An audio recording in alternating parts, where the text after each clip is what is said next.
All right, thank you very much. Now we'll get on to our next goal, which is completion. It's one thing to get folks into the higher education system, but it's quite another to have them complete. And whether it's a certificate or whether it's a community college or a four-year degree or whatever, it is extremely important that people who get into the system actually complete it. So, but I do want to take this opportunity to thank Judy Eklund and all of the folks at the coordinating board staff for putting these wonderful presentations together. They worked really, really hard, not only in guiding all of us, taking the right kind of notes, making sure that nothing important was forgotten. So thank you so much, Julie. We really, really appreciate it very, very much. So now let's look at completion. By 2030, we want at least 550,000 students that will complete either a certificate, an associate's, bachelor's or master's degree from any public, independent, or for-profit college or university in the state. And that's quite a goal, and you will see it in a little bit where we are now and why we think this goal not only can be achieved but must be achieved. And there's again articles all over that highlight the problem. People are entering college and then for a multitude of reasons do not complete their education, and that trend must be reversed. And there's so many aspects to completion, whether it's the advice that they get, the access that they have, the persistence that each one of those individuals has, their personal stories, whether they have to work, whether they have families, whether it's money. All of these factors affect completion. In 2000, the number was 135,000 that had completed. And then by 2013, that had increased 115% to almost 300,000. And our goal is 550,000, which is really, when you look at it percentage-wise, it is less than the 115% that we've already accomplished. So that gives you an idea of how doable and reachable this goal is if we do everything that we think we can do. And that means that this is the overall population and the way that it should look. And when you take a look at the total population of Texas, we will have there on the left-hand side the number of Texans that will be in college. In the middle, you will see the people that are out of state that will be part of the student population in Texas. And then on the right-hand side, you will see the population that will not have a college degree. So that's kind of the way that it looks as an overall picture in Texas regarding completion. So to give us a little bit more insight, we have two terrific panelists. One of them is Dr. Pamela Tate, who is President and CEO for the Council for Adult and Experimental Learning. And she is nationally and internationally recognized for her work within the higher education, public, and private sectors to make it easier for adults to get the education and training they need and to succeed, to remain employable. And I think that, to your point of making sure that they are employable in the jobs that are out there waiting and needed in this state and in the jobs that they can succeed. So, Dr. Tate, the floor is all yours. I'm really pleased to be here because I had a chance to be here in September at the Texas Business Leadership Council, and heard there about the goals, very excited about the goals of the Texas Higher Education Coordinating Board. And I'm really here to advocate for adult learners to be a central piece of the strategy for achieving these goals. And I guess you should know that we are a nonprofit organization that works across the country to try to link learning and work for adults, and we try to advocate for removing the barriers to adult learners. So you're going to hear a lot from me about what can be done to achieve this, what we believe, or some of the things anyway, that could be done to achieve this goal.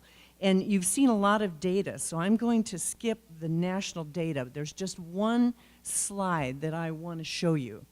And that's a little bit of a different take on the picture that you've seen this morning. I just want you to look at the high school graduate group and the some college no degree group in the state of Texas. And I'm looking here at people from 25 to 64, not your 25 to 34 target group that we've heard so much about, but your entire adult population. Because I don't think that you can get to the goal that you've laid out here unless you make adult learners a critical part of the strategy. So if you take those two groups, you have over 6 million people in the state right now who, if colleges were to reach out to them and employers and colleges were to partner to reach out to them and help them finish, you could really have a major part of your strategy accomplished. And most states have come to the conclusion that they cannot get to the goal, the completion goals they have, without a major focus on adults. So especially because of your Hispanic population numbers, you really will need to make this adult learner a core part of the strategy. And I want to share with you a couple of the key ideas that we have shared. Here, let me skip the other parts about Texas. You've heard a lot about Texas data. But I want to share with you a couple of what we think are new and really solid strategies for changing the picture. First, if we make an outreach effort to adults with high school diplomas but no college, and adults with some college and no degree, and by outreach I mean if we do everything, we include new tools, new processes, new policies that would enable those adults to finish, I think they can really help contribute to this outcome that you're after. And I want to focus first on what we think and what we help colleges to do to get there.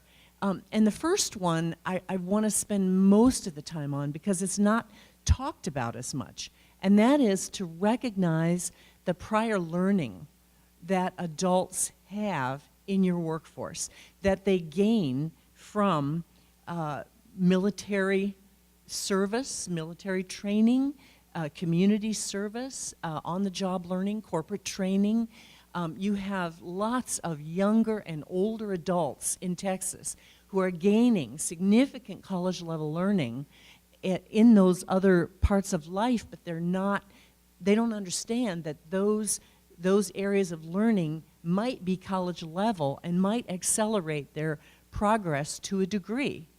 And since CALE my organization is an expert on the area of prior learning assessment, we have done a lot of studies on this. And I want to share some very interesting results that we just learned about from a focus in on Latinos and prior learning assessment. First of all, we found that in a general study nationally, that if a person is in college and they participate in some form of assessment of their prior learning, meaning they take a test in Spanish and they find that they have 6 college credits of Spanish and they can move on, or they get their corporate training evaluated for credit, or they develop a portfolio that shows what they know and they're able to then progress. Any way that they demonstrate prior learning, they are 2.5 times more likely to graduate from college than those who do not participate in the assessment of prior learning. And this holds up over public and private, 2-year and 4-year. It holds up for all types of higher education institutions. Now, what's not in one of my slides is something we just released, which is what happens to Latinos and prior learning assessment. We looked at a subset of the overall national study, and we found that their take-up rates of prior learning assessment appeared to be lower. But if they used prior learning assessment, they were 8 times more likely to graduate from college. So we wanted to dig in and find out, well, why is this? And on our website is a study that we just released last week about the Latino use of prior learning assessment. And a couple of key findings that I want to mention, which hopefully we can come back to in the discussion. One is that they will take up the assessment of prior learning in just as high a numbers as other students if the colleges and universities actually offer it.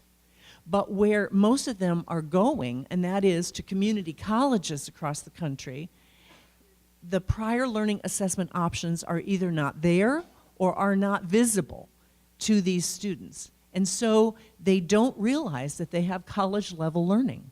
And therefore, they don't participate and they don't accelerate their progress and save money, taxpayers' money, and their own money. They don't save the money that they now have to spend on tuition. If you can get assessed for learning rather than repeating courses you already know, then you are motivated to finish. And I think this is a very important piece of information for those of us that want to push the completion agenda. So if you do want to look at the Latino study, I have included some information out on the table outside about our work and our studies, and would be, really happy to talk with you about it and how it might help your overall goal. We also know that one of the reasons that so many colleges do not offer prior learning assessment options or don't advertise them is that it's costly to start up a program. And so nationally, we've been working on this issue, and we have now gotten to the point where we are working with a number of institutions in Texas on a national solution. First with the Texas Association of Community Colleges, and also currently with the Texas A&M system. And we think that if we can stimulate the growth of prior learning assessment practices, particularly at the 50 community colleges in the state of Texas, we can affect completion rates significantly in the state in a matter of a few years. So the second thing, and I know we want to move on here to our other presentation and then to the discussion, but a couple of other items that we have learned are critical to completion, and those are to offer labor market sensitive education and career advising for adults. When we do surveys of adult learners at colleges, one of the things we find is that the weakest part of the services that most colleges offer is their career and educational counseling services. So adults drop out or don't know what to study because the counseling staffs do not have up-to-date labor market information about emerging trends in the economy that is close to the institution. And if they know there's a career they can follow, and they know how to proceed and what programs and courses to take, then they're more likely to stay and finish. If we can help them navigate post-secondary education, get them ready for jobs and careers, and refer them to employers, they are more likely to finish and then be successful in their employment. We also know that nationally, as more online options open up, we are allowing more and more adults to complete through online learning that could not go to classes, could not participate. So we really believe and have a lot of data to support the fact that this is another important strategy, particularly in a state as large and spread out as Texas, where you have a lot of learners who would have to travel a great distance to pursue education. And then the last thing that I would say, just as a conversation starter here, is to build more competency-based programs, programs that are not based on seat time, but are based on competency, so that a person, whatever they know and they can do, becomes the measure of how close they are to graduation.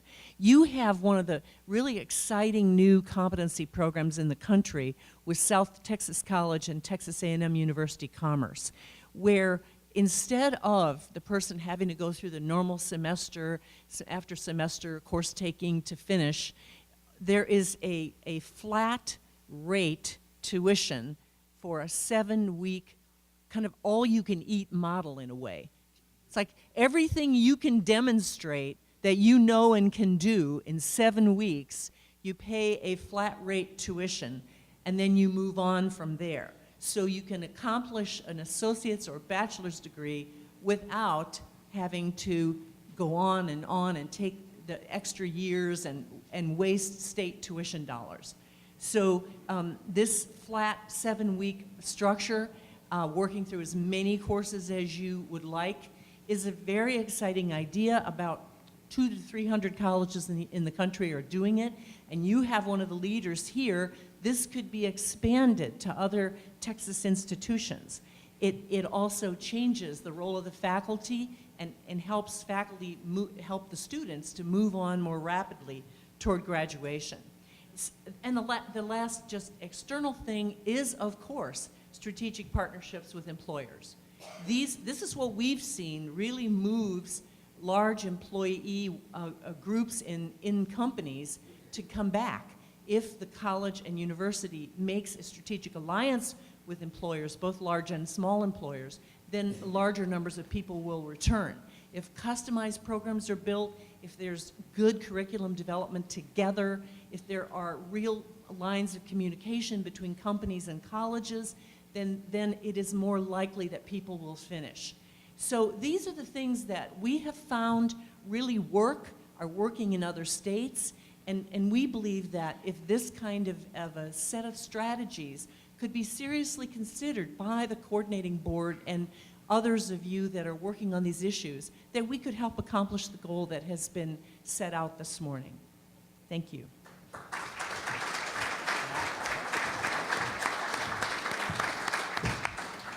Wow, lots of new ideas there. Thank you so much, Dr. Tate. We appreciate that very much. And now we have Dr. Stella Perez. And Dr. Perez is Senior Vice President for Communications and Advancement for the American Association of Community Colleges. And prior to that role, she was Chief Operations Officer and Executive Vice President for the League of Innovation in Community Colleges. Dr. Perez has over 25 years of experience in developing, in teaching, and leading e-learning projects and services in the corporate sector, in the university systems, and within community colleges. So, Dr. Perez, if you would.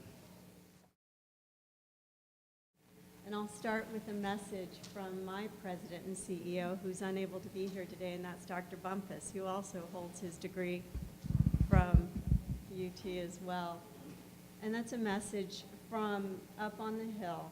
And so it's just a pleasure to also note the president not only of the American Association of Community Colleges, but to hear the message from the President of the United States, who references community colleges regularly in his messaging, and also the Vice President. And that is, in fact, that this is the Camelot moment for community colleges. Never before have we heard community colleges being referenced and recognized on such a national and global messaging. And that is because this is our brief shining moment in time where the promise of the future that community colleges can provide for the nation's citizenry has been realized. And I also want to recognize that the 1,132 community colleges that are being recognized around this country also were recognized by, are any members here on the board or part of Excellencia? Excellencia celebrated 10 years, a decade of service yesterday, and that celebration focuses on Latino student success, and I've been a member of that panel and that board and those competitions, and they were up on the Hill yesterday being recognized with that group. So another great group that serves students with competitions and colleges and universities around the country. So I want to commend the recognition of the student enrollment, because in fact, the Texas Higher Ed Board, through the Closing the Gap initiative, the 15-year plan, met their goal. And that is the enrollments and moving that and doubling the rate of Hispanics from the initial mark of 240,000 now being recognized to 526 has in fact met those metrics. So your data systems are all intact, and the aim at educating more Hispanic students, all of those numbers are there. I met Dr. Murdoch at a previous presentation in Arizona, and what Texas has done to move that needle for Hispanic students across the country is being recognized and being spoken about around the country. So now, looking at that, and this is our task today on this panel, and Dr. Tate brings, CALE is a well-regarded council and organization that we've worked with I've worked with on a number of different levels, both through the League for Innovation and AACC. We have partnerships abounding. But now looking at beyond that enrollment, and where are we moving at targeting retention and completion? And again, I'm here to speak to you about the community college agenda. The university agenda has a very different mission. Universities have the option of deeming their cachet by how many students they turn away. The University of Texas gets to look at an application moving forward and say, Stella Perez, I don't know. We're gonna reevaluate if she's going to meet these particular standards. Check, check, check. Who's the alumni that she was associated with? Check, check, check.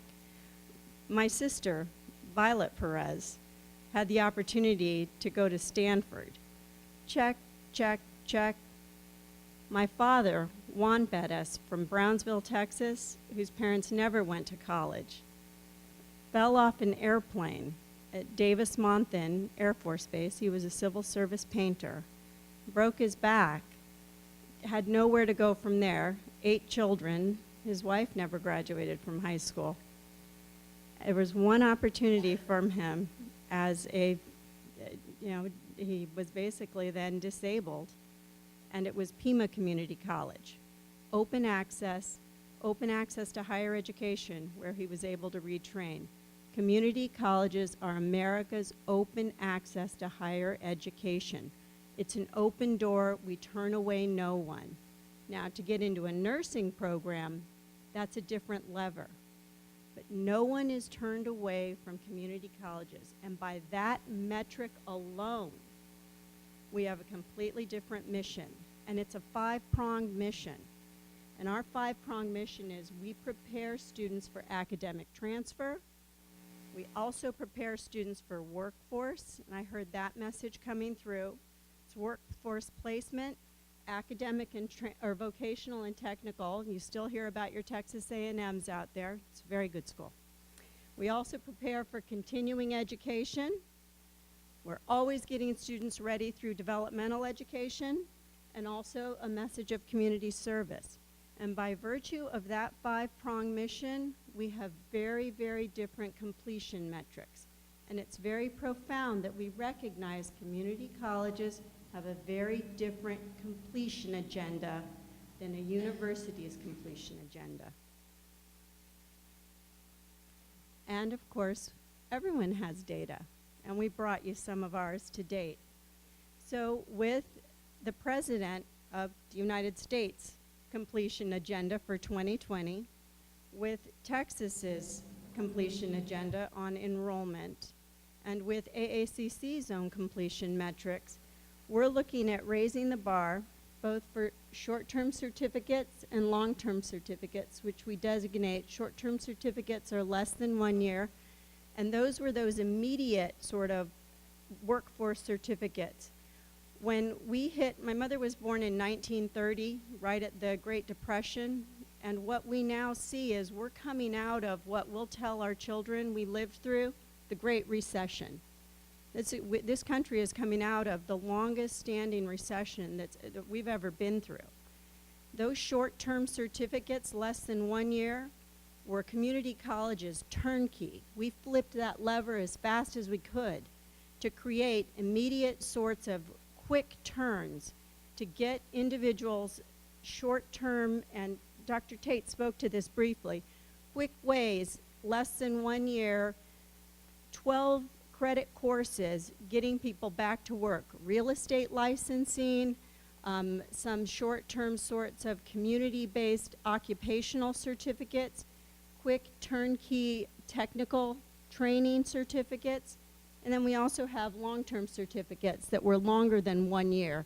So 18-month certification that were in conjunction with workforce training, CompTIA, technical training, et cetera.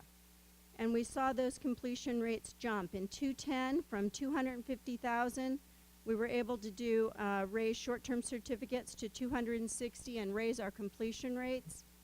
And then, and those also, we were able to move the bar from associate degrees in 2010, in 2012, up to 754,000. And again, just trying to gauge those metrics following an agenda.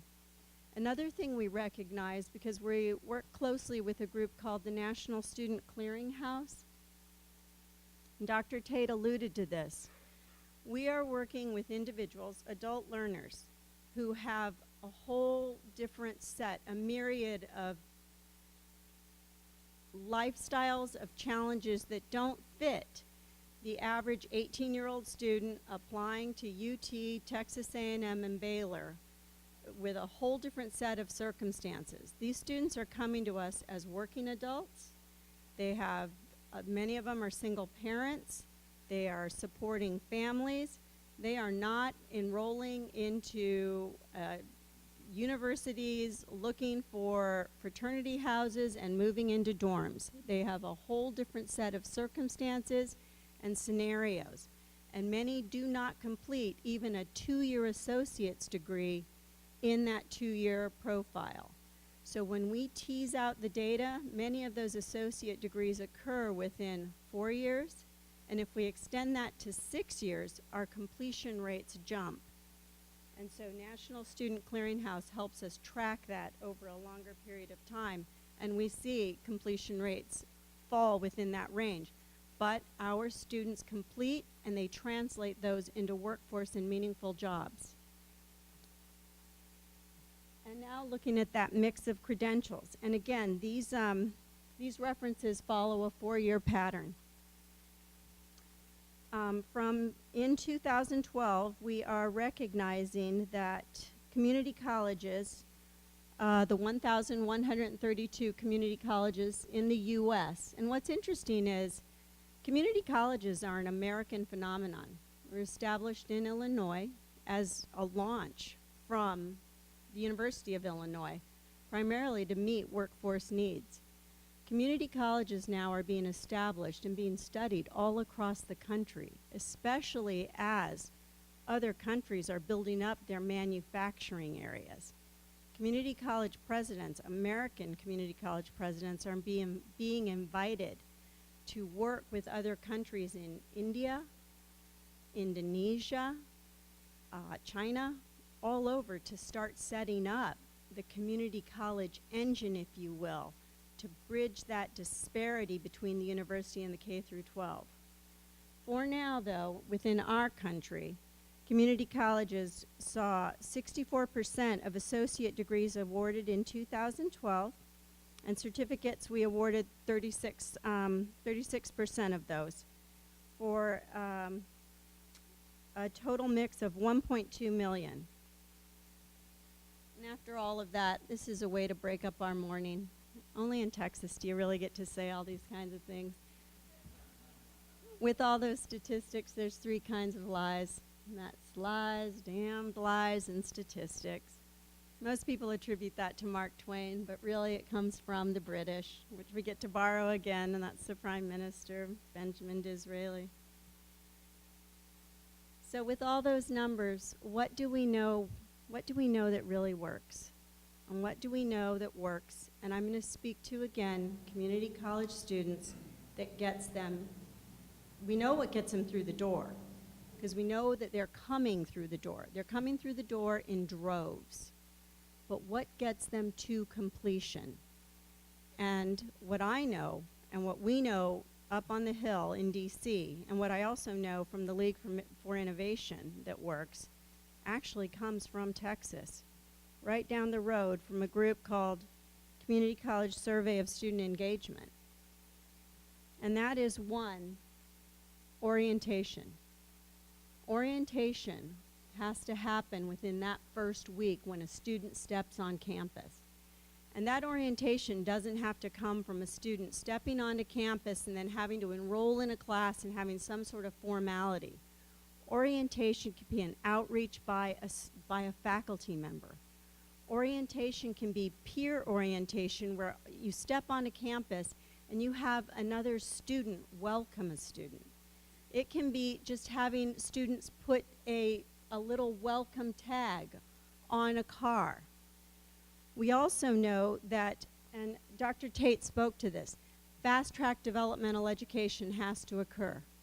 And that is with e-learning, different metrics, different types of filling in the gaps in e-learning. One size does not fit all in developmental ed. If we all started a developmental ed course, each one of us would be at a different level, I would guarantee you, within 1 hour series, because we all have different gaps in our learning styles. The other area is the student success course, and that is finding out, in fact, students have to set a degree completion. They have to establish some major. They can change at any time. But one thing I always tease my nieces and nephews about is, when adults are always asking kids what they're going to be when they grow up, is we're just looking for ideas, because those degrees change and those majors change all the time. And the last is to have and Dr. Tate alluded to this, but they have to have academic counseling within that first year. And they have to maintain some sort of counseling plan. But we all know that these are the promising practices for success. I will invite you also, and this is on the American Association's website, to view what we call our next big things. And these are the tenets for the American Association's goals and commitments. These are different measures that we're looking at to ensure that our member colleges are looking towards ensuring completion towards our next generation. And also invite you, our national conference and convention is here in San Antonio. And with that, I've been given my time, so I'll make sure I hold to that as well.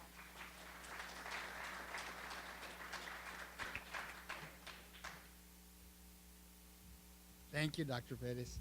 We appreciate that very much. I know that as we were receiving presentations and preparing for this, there was a lot of talk about the reality that community college are largely undervalued, that when seen across the whole higher educational spectrum, that the image of community college is something that needs to be heightened, because, again, as I remember from the presentation, an associate's degree can put a person square into the middle income in income in this country.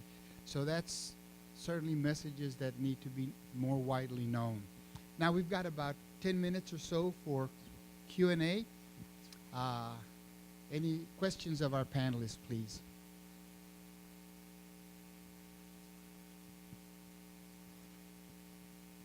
They're ready for you. Yes. Mine is not a question, but a comment. I really appreciate Dr. Tate's presentation. I am a high school dropout, and then I have a degree from Arete de Lake. And then one of the things that encouraged me to keep going is that I got credits for my Spanish at San Antonio College, and from then on I had a lot of help, but it helped me complete. It was a feeling of success that helped me to keep going. Thank you.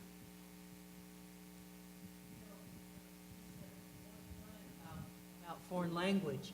We did find in the study that I just mentioned that if a person takes a foreign language exam and gets either 3 or 6 credits, the Latinos who did that were more likely to go on and get other learning assessed and finish. So the foreign language test and achievement was, just like for you, it was a gateway for all the other students to finish their programs. So they got the confidence to feel that they were college material and they could go on and finish. So I'm glad to hear that it worked in that way for you as well. Any other questions? You got a lot of expertise up here. Yes, sir. No, we need it. Okay, it's that important. For Dr. Tate, obviously with the CAEL, you're working with how to have particular universities accept PLA, but where is the actual beginning? Because regional accreditation is always going to be the issue when they're going to accept those transfer credits.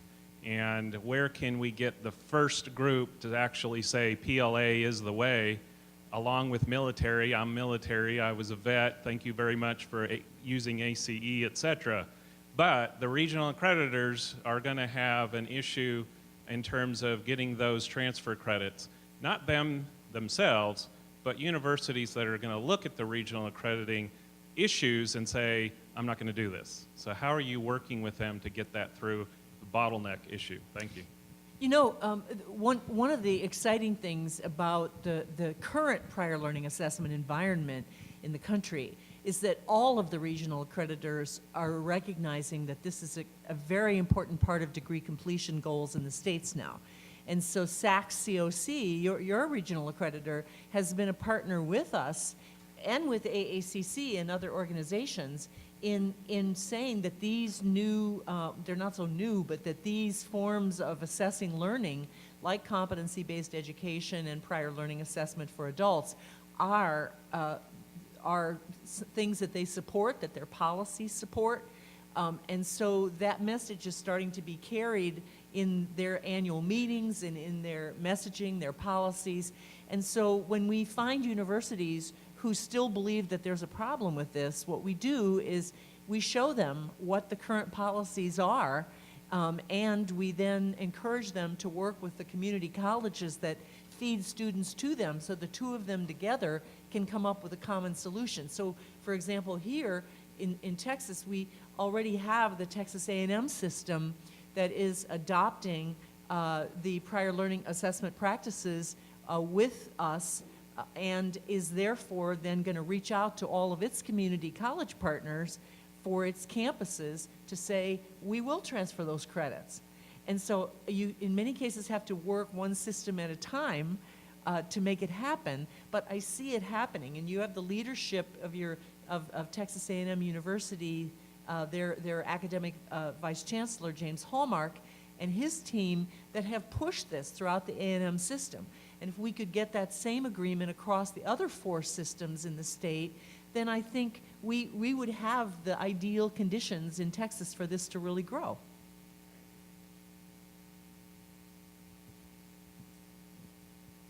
One more over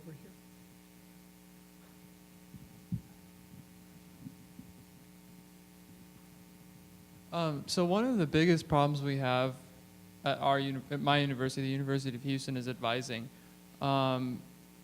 Students are somehow expected to understand how higher education works, and that's really not. That shouldn't be their concern. They should be concerned with graduating and getting where they want to get. I'm lucky that I have 2 advisors that, you know, spoon feed us and understanding how the system works and how to get where we need to get and what classes to take when. But most of the advisors on our campus are dealing with 800 students, and then they're dealing with, you know, tons and tons of paperwork. So when they see a student, they only see them for 10 minutes, and they really just want to check the paper and get them out of there. So how do we, as a state, come in and make sure that the advisors are a critical component, as much as the faculty is, as much as the you know, other components of a university is, and the community colleges, to get them out on time? Who wants to Do take that? you want to comment? I- Go, please. There is there's a series of software packages and products, as well as a lot of upfront work that the students can do on their own. And I don't know, but a lot of colleges have adopted peer advising as a first step.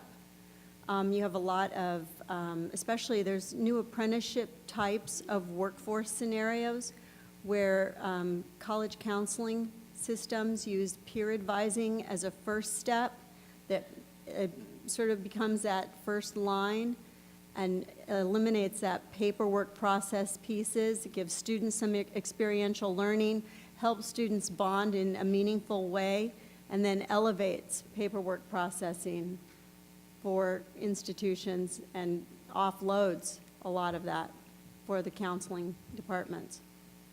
You know, one other thing that I would add in my last minute here is I think we need state policy change on how the funding formulas support career counseling.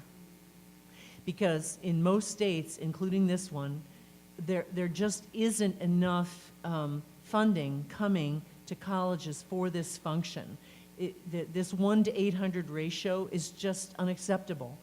And if we want students to navigate in the labor market as well as in the academic institution, then this has to be elevated as a function and better funded. Thank you very much.